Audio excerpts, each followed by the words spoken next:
All right, Mr. TALIAFERRO TV, how's everybody doing out there? Listen, I was having a good old point guard debate with a couple of my friends the other day. And it was the conversation of who's the best point guard of all time and what do we do with Steph Curry, right? What do we do with him? Is he a point? Is he a shooting guard?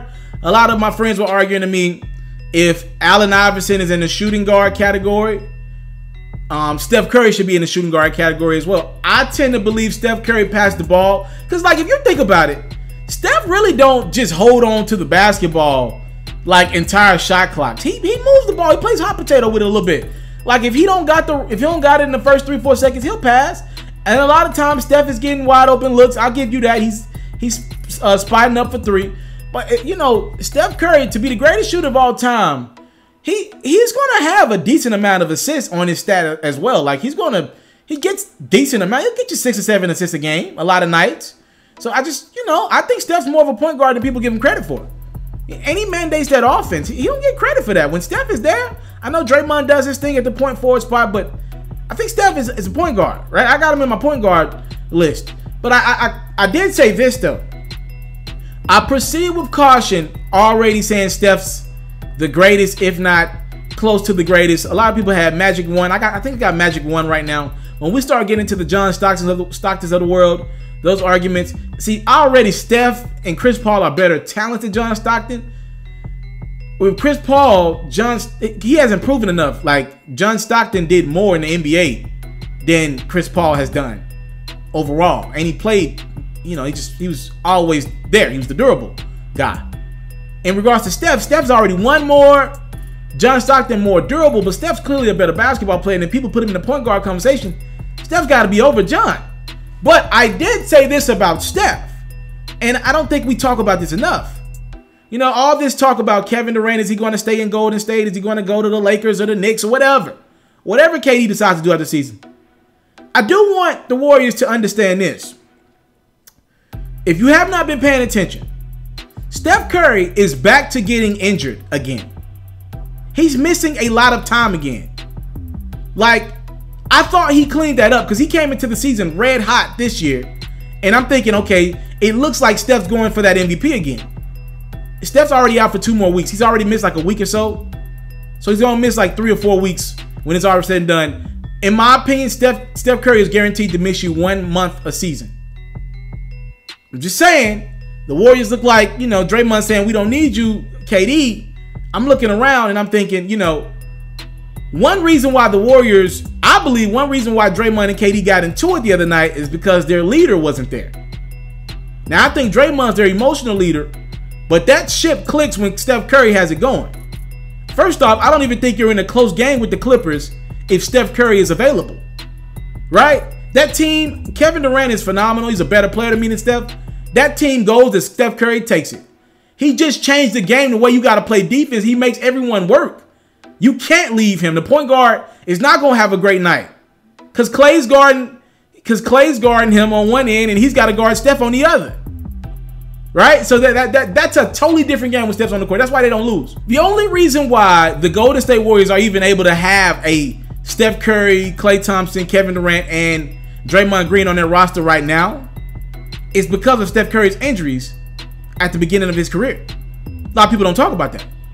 I believe the Warriors were able to pay him $44 million for 4 years. I believe something like that. $11 million a season. They underpaid Steph. But at the time, when Steph got into the league, out of Davidson, everybody knew he was a talent. His ankles, though. The ankles was giving him trouble. He was missing 30 games a season, 40 games, whatever. So Steph Curry and his agent, they made a business decision.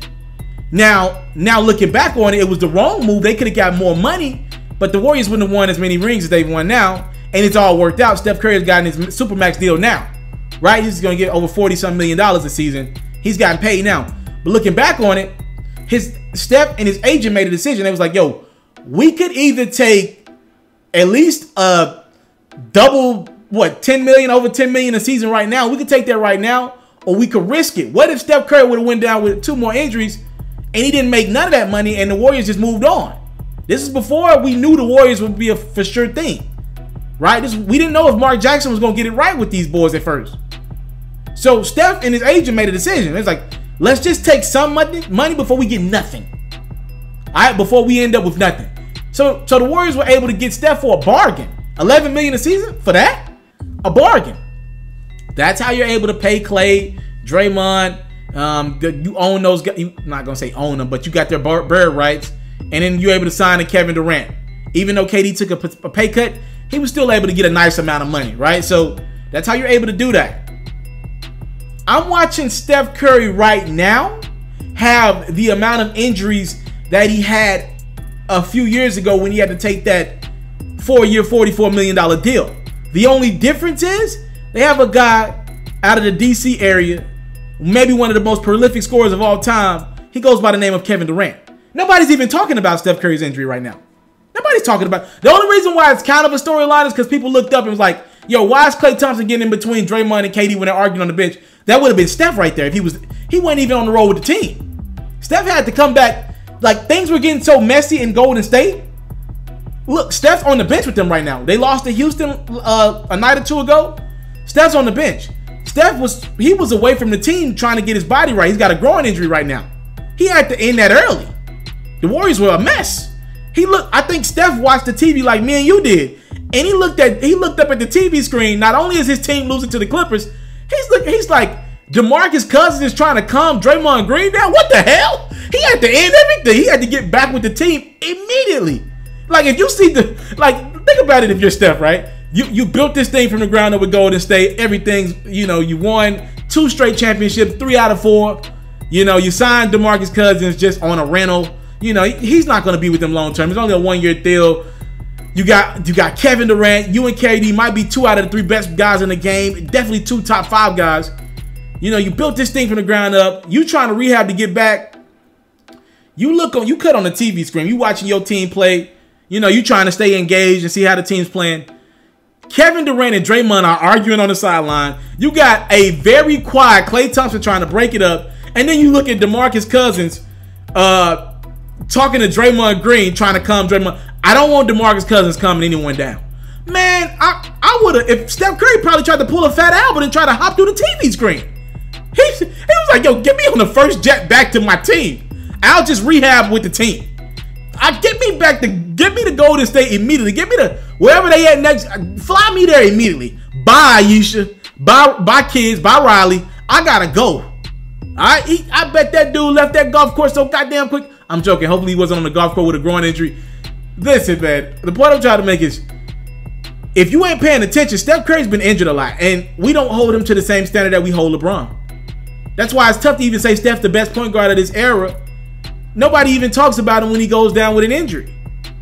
He's injured again a lot, y'all, ladies and gentlemen. Like he's going down again with injuries. Again, it's just being covered up because they got KD. Now, as they struggle, we ain't seen the Warriors struggle like this, or it looks like they're about to struggle for real, for real. So we ain't never seen things come out of their locker room since this team been together like this. We'll see what happens. Maybe people start to call out Steph like, yo, where you at, dude? If LeBron misses a game with the Lakers, like last year, LeBron decided not to play in Memphis one time last year, and it was a big uproar. He only comes to Memphis one time a year with the Cavs. He should play. Steph's been out already like 2 weeks. About to miss 2 more weeks. He's about to be evaluated in the next 2 weeks. Not anytime sooner.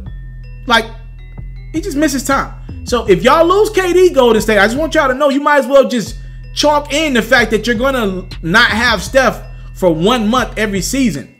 And these injuries are starting to pile up with Steph's legs again. We'll see. He got cut that golfing out in the summer. Number 1, he's not good. Number 2, yo, them legs, yo, all that bending and stuff like that, and all that, like when you're golfing, all that is like strength coming down, like the lower you go. Like, yo, like all this Steph Curry's doing in his free time, I don't know, man. We'll see how his body holds up, but he's starting to break down like his first couple seasons again. People are not paying attention. By the way, he wasn't available for the beginning of the playoffs last year as well. Remember, they played pretty much all around 1 without Steph. I'm just saying, we're starting to see it again. It's being covered up by a very, very durable Kevin Durant and a very durable Klay Thompson. And for the most part, Draymond is pretty durable as well. So we'll see. I'm out. I came from nothing, but I want everything God has for me. I interview celebrities. I talk sports. I still represent the culture. I got the kids. You are now tuned in. Yo, we locked in right now, Mr. TALIAFERRO'S. Mr. TALIAFERRO'S. Mr. TALIAFERRO'S. Mr. TALIAFERRO'S. Shout out to Mr. TALIAFERRO'S. You're watching Mr. TALIAFERRO'S TV. Mr. TALIAFERRO'S TV. Here with the triple B's, you can't do nothing but win.